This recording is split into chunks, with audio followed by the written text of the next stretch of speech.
Welcome to the Business Spotlight Series. I'm Mark McNulty, president of Action Coach Bluegrass in Southern Indiana. And today I have David Horne, who's the president of TagSwag, with me as my guest. Good afternoon, David. Good afternoon, Mark. So today we're going to be talking about his business, his journey to business ownership, challenges, best practices, and share a peek of what it's like to really build and operate a business, and in this case, a family business. So if this is your first time on our channel, be sure to like and subscribe so you get notifications of all of our interviews. So David, welcome and thanks for being here today. Tell us a little bit about TagSwag and how this all started. Well, thanks for having me, Mark. Yeah, I'll tell you a little bit about TagSwag. We're a family business in Louisville, Kentucky, founded in 1985, the year I was born. My dad started with one embroidery machine, and here we are almost 40 years later. And we've become one of the larger apparel decorators in America with 500 embroidery machines. We have 5 automatic screen print presses. We do direct-to-garment, direct-to-film, laser etching, and UV printing. So a lot of manufacturing. And then we also build company web stores, and we tie businesses into our manufacturing with an easy online platform. We offer bulk ordering solutions, custom kits, gifting solutions, bulk ordering, and uniform programs. So all around putting your logo on apparel and products. So it's a family business. What's the leadership structure today with the family and non-family members? What's that look like? Yep, so my mom and dad are still highly involved. My dad has gone into more of the owner's box role, but also still a visionary for the company, part of our leadership team and strategic planning. He finances the company, he owns it. He is right now helping us to get into a single state-of-the-art facility. It's his main project. My mom is in the accounting department. We call her the internal auditor. She's checking everybody's work. And then my sister, Anna, she runs the company as chief operating officer.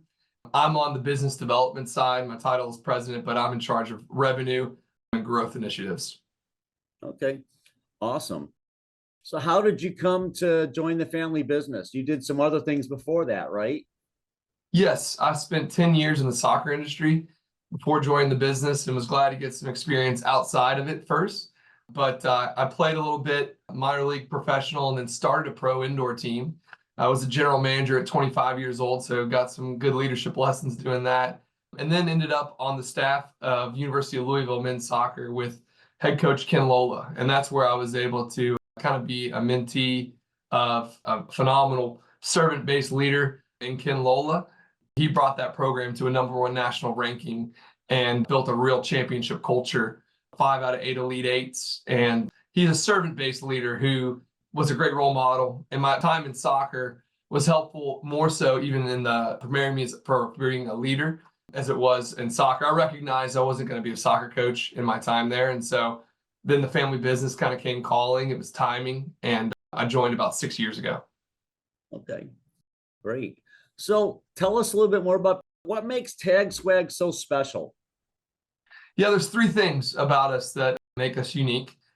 I mean, our purpose statement is that we build brands and we bring people together. I mean, we really truly believe that a brand is a unifying concept for businesses, teams, organizations, and it brings the people together. And that's why we do what we do. But the 3 things that make us unique, it's our people, our manufacturing, and our technology.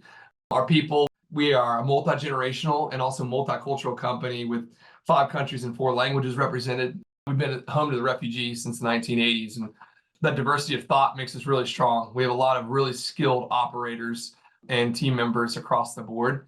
The second is the manufacturing. So it's direct to manufacture with us. We're not outsourcing this stuff. Today, we're in 2 35,000 square foot buildings. And so we have 70,000 square feet of manufacturing capability. So having that capacity and doing it direct, it really creates a lot of economies of scale. It creates a lot of synergy, allows us to produce and ship quickly, and controls the service level when we do the manufacturing. The third one is the technology. So the world is rapidly changing with tech, and what it's done for us is allowed us to tie into e-commerce platforms.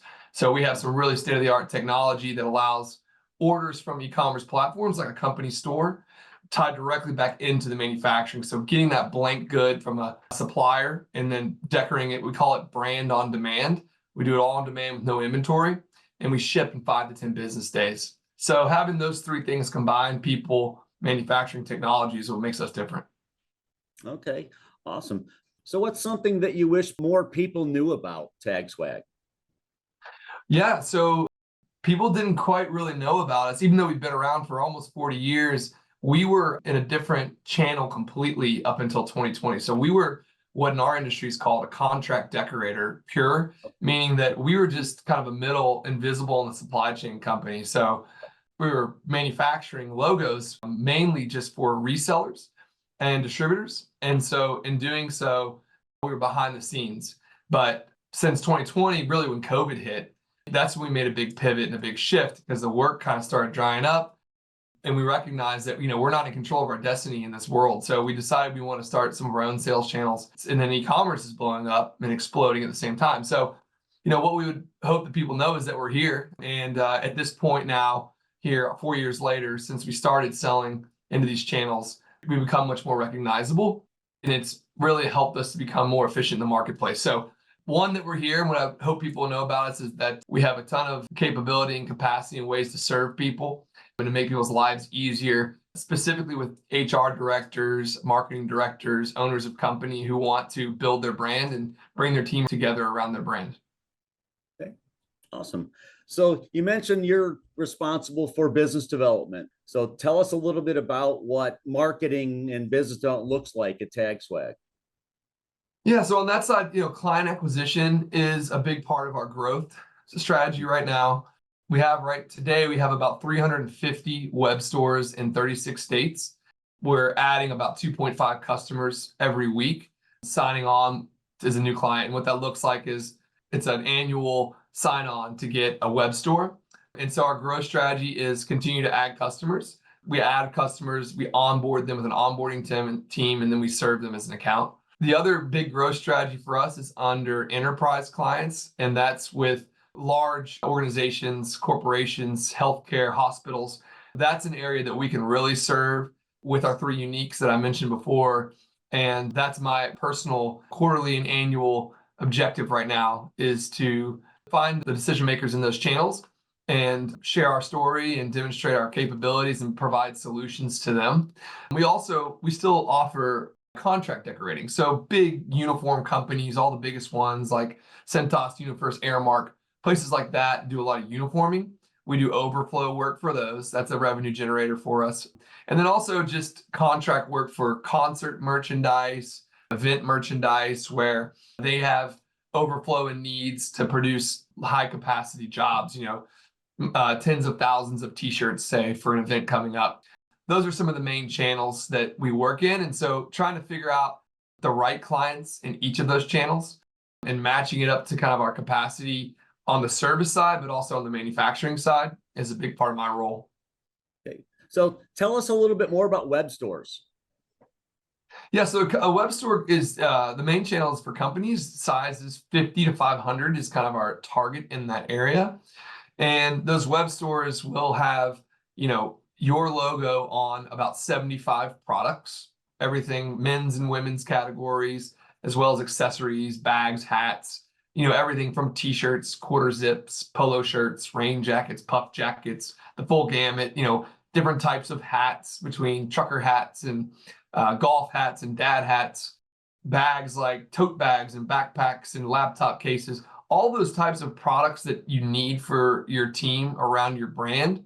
We offer all of those on demand. So we don't hold any inventory. The logo is mocked up on all those products. The products that those are on include a variety of brands, everything, the premium brands that people know, like Carhartt, Nike, and Travis Mathew, Brooks Brothers, and then a lot of brands that are more economical, like Sport Tech and Port Authority. We have a variety of brands that we offer. We custom build these stores according to the client's vision, according to their brand standards and kind of just their general style of people at the workplace. We set those stores up. We set the logo up in about 15 different ways for the different garments that they're wearing. And then what people do with these web stores is they'll typically use them for their employees, for onboarding, for rewards, recognition, for uniforming, for just day-to-day logo wear. And really popular within that is doing virtual gift carding. So, each member of the team, each employee might get, $100 or $200 every so often to go onto the store. They place the order, they pick out what they want, and what fits them. And we produce that garment and ship it in 5 to 10 business days directly to their house. And so what happens with the web stores, and we've seen this with our own company, web store, is that it really does build your brand and bring your people together, because people start showing up to the office wearing a different quarter zip and a new polo and a hat that no one else has seen. And then, oh, I like that. Where'd you get that? I got that on the web store. And before you know it, it starts to become trendy around the office to wear the logo. And it's totally streamlined to where it's not in somebody's hands. It's not a bunch of boxes under someone's desk or in a swag closet. It's all virtual. There's no waste. It's a very sustainable process to have the web store. And so we found that our clients are very happy. Our annual renewal rate is above about 95% right now. So people continue to see the value in the web store. No, that's great. I saw a little bit about that on your website, and I wanted to find out more. And the target there is 50 to 500 employees, you said? That's kind of the sweet spot where we are putting a lot of our energy into, where it works with smaller companies, of course. I mean, companies as small as 12 to 15 people who might need to wear the logo wear, whether it's a small design and build firm, for example, that use contract workers for the build. Like recently spoke to a client who absolutely was giving us great reviews. Even financial firms. We have a lot of financial firms that utilize it to gift their clients. They'll send out a link and let the client pick out some products as a gift, and then we ship it to their client's door. And you can do it to where there doesn't show pricing, and that way it's a premium gift and they just get to pick. So while that's our target, 50 to 500 probably, the smaller ones it works for as well as the enterprise clients, because we have some custom solutions that we offer. Okay, awesome. Tell us a little bit about the family dynamic of working in a family business. There's a lot of family businesses out there, as you know. What are some of the dynamics there that you've had to work through as a family unit to make sure you all get along? Yeah. The family business side of it is, we're a part of the U of L Family Business Center. And so we have roundtable groups where we can talk to others that are in similar situations. And there's an ongoing theme amongst family businesses. There's themes that we find. But the quote that I like to share in regard is that we found that the relationship is just as important as the strategy. And if the relationships aren't right, who cares about the strategy, right? It's so much about having harmony. And when you have that harmony, that's when it makes a lot of sense. And when family business can be really fun. To find the harmony is not easy, and to keep the harmony is not easy. And we found that getting outside coaching and outside help, third-party people involved in the business, is very helpful in finding the harmony, which allows to get, a shared vision, to get your 10-year, 3-year, 1-year aligned, your core values, your mission statement, your niche in the marketplace, to get your roles and responsibilities clarified. Doing that with an outside coaching, with some outside help, helps to create that harmony, gets everybody on the same page. It's been for us quite a journey to get to there. We're thankful that we're there. We're in a better spot. We're a work in progress. But family business can be great. It's also a lot more fun when you win. When you're losing, it's not so fun. And I know it's not a linear thing, but it can be a great, enjoyable thing. And our hope is that we can have a legacy and continue to have something for our kids as an opportunity to pass it down to them. Okay, awesome. So challenges. So you made a pivot in 2020. So what were some of the challenges or roadblocks you had to overcome to kind of get into a new market with your product, that you had this, tremendous capacity and capability built up, but delivering that to new market? What were some of the challenges you had to overcome to get into a new market? Yeah, I mean, obviously going into something unknown, uncertain, whether or not it would work or not having everything ready, not having everything perfect before we kind of started launching it. That was a major part of it. There was also a lot of fear around potentially competing with some of our own customers. And the way we kind of navigated that is that we just talked face to face with as many of them that we could, that we were doing this, not as a way to necessarily compete with them, but that we on a national scale needed to become out in the e-commerce world. And so one of the challenges and hurdles was the way that our current customers, especially local ones, would receive that. And we wanted to be compassionate around that, and we wanted to, do it the right way. And so we wanted to do it with integrity, and we still continue to try to do that, because we're going to bump up sometimes.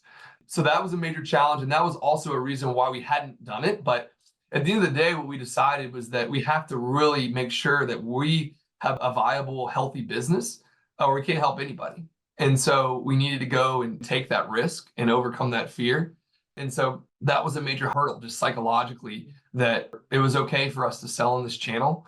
And then from there, I mean, a whole host of challenges continue to pop up. Like, are we able to actually ship in 5 to 10 business days? Are we able to do no minimums and do one piece, which is what we offer and what we do? And, that was a big part of it. Scaling it has been a big challenge, growth with adding account managers to manage the clients that we're bringing on. We've now gone into more of a SaaS model. We have a customer success team, and we kind of break up the responsibilities around onboarding and retention and account management. We also have customer acquisition, and then we have the overall director of customer success. So growing that customer success team and getting the people in the right spots and the right seats and clarity around those, all of that has been a big challenge. And it continues to change. I mean, technology keeps changing. We keep going to these trade shows and finding out what's next and how we need to harness what's going on across the industry. Those are some of the major challenges and continue to be. So how have you helped your team, or how has your team helped you through these changes?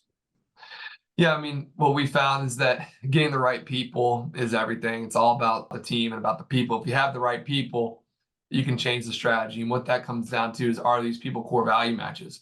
And then it's, what are your core values? And for us, it's serving other people. We treat everybody like they're a VIP. We focus on results. We try to set smart goals and be determined to achieve those goals. We want to do the right thing, act with integrity, and then we want to choose a great attitude. Don't sweat the small stuff and treat each day like it's a gift. And when we've established those core values, we end up attracting the people into our company that share those and repelling the people who don't. And so the people have been huge. And even before we'd established in writing our core values, just attracting like-minded, like-hearted people has been a big part of it. And my vision, my role, I serve our team. They don't serve me. I serve our team, and showing up every day with a posture of, how can I best serve our organization? And when you get the right people, that's when magic can happen, because their ideas are unlocked. Their passion is unlocked. And we've seen that time and again with a lot of our team.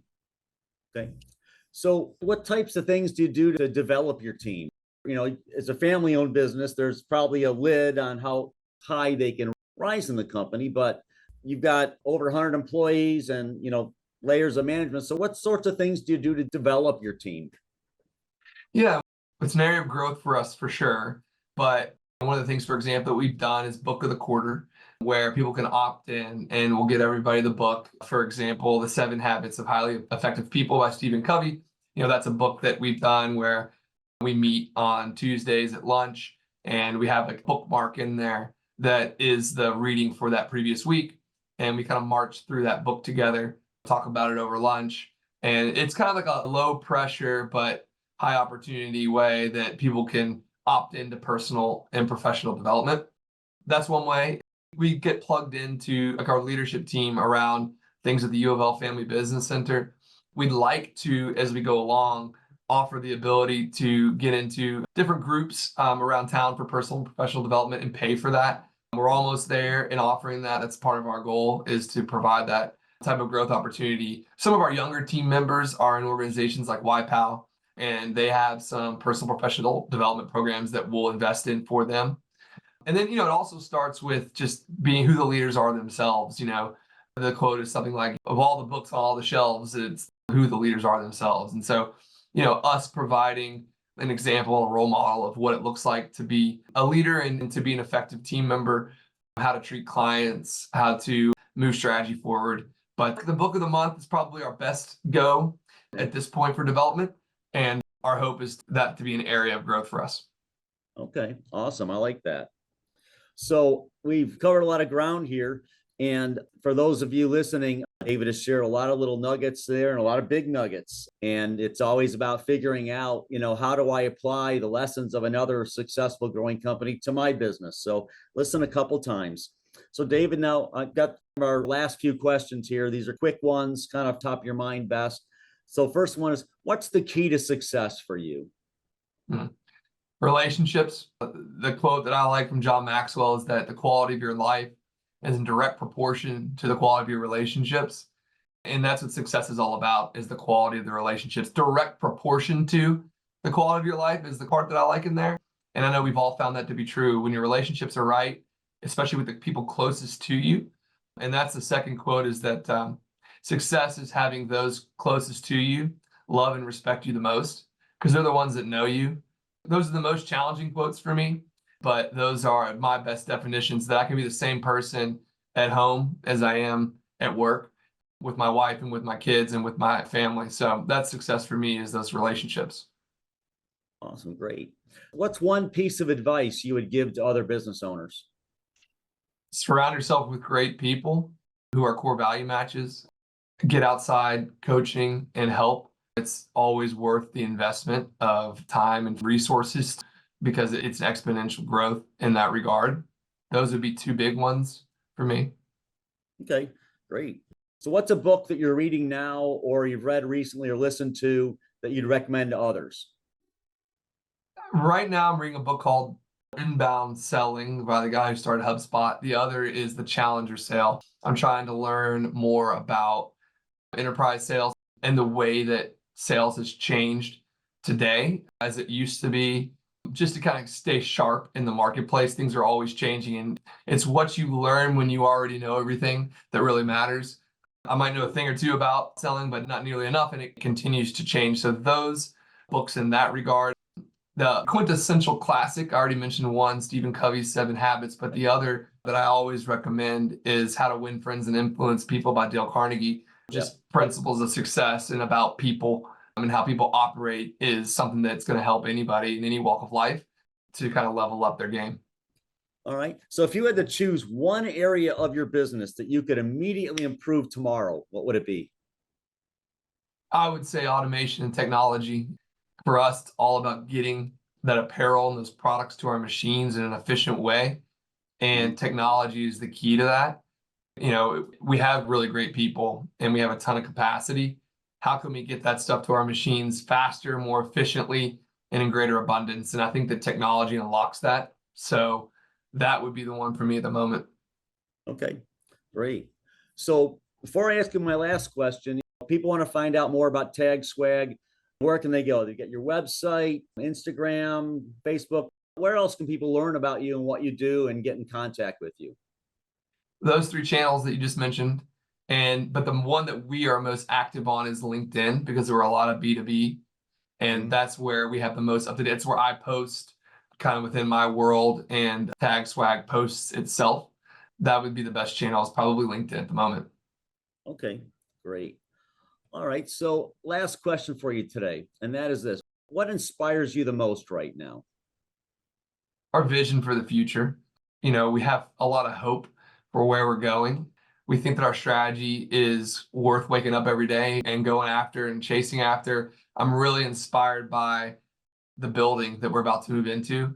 Like I mentioned, we're in 2 35,000 square foot buildings. We're out here in Shively. We have another building over in Algonquin Parkway. So we're kind of in Louisville. We're kind of off in obscurity, off the beaten path, but we're moving over to Floyd Street on the campus of the University of Louisville, on the same street as all of the major stadiums, on the other side where the football stadium is. So we're moving into an 80,000 square foot building there. I mean, it's going to be a state-of-the-art facility. We're going to be able to combine and unify our company and our team. Just this year, we actually combined 2 names into one. So Stitch Designers was the legacy name, Tag Your Swag was the direct division, and now we're just TagSwag. So we've got the name part combined in a new website, but then getting into one state-of-the-art building, that vision of our team being unified under one roof, having our 125 machines all in one location. There's a mezzanine that you can stand up and see down over the entire manufacturing. That moment where we're moved in and we've done the ribbon cutting and we're looking down and we can see what we actually have, that definitely is an inspiration for us today. Oh, that's awesome. Thank you for sharing that. Appreciate that. Can't wait for your ribbon cutting and open house. Thank you, Mark. We're saying this fall. You got to hold my dad to it, though, if it's late. So I got to push on him on LinkedIn. Yeah, that's right. That's right. To get in charge of the project. Okay, I'll tell him David sent me. So this has been David Horne, who is president of the family-owned business TagSwag. And he has shared a lot of nuggets today about running a business, growing a business, leading a team, and a lot of the things he has done and family has done to grow their team and to grow their business and to do it in a way that they're attracting great employees, building a culture that people can fit into, which is really feeding their success and growth. So thank you so much for your time today, David, and sharing everything that you've shared today that really applies to every one of us in business. You're welcome, Mark. Thank you for the time and the opportunity, and thank you for what you do. And again, this has been the Business Spotlight series. And if this is your first time listening, be sure to like and subscribe so you get all the future interviews that we post. And we will see you all on the next interview. Thanks a lot. Bye for now.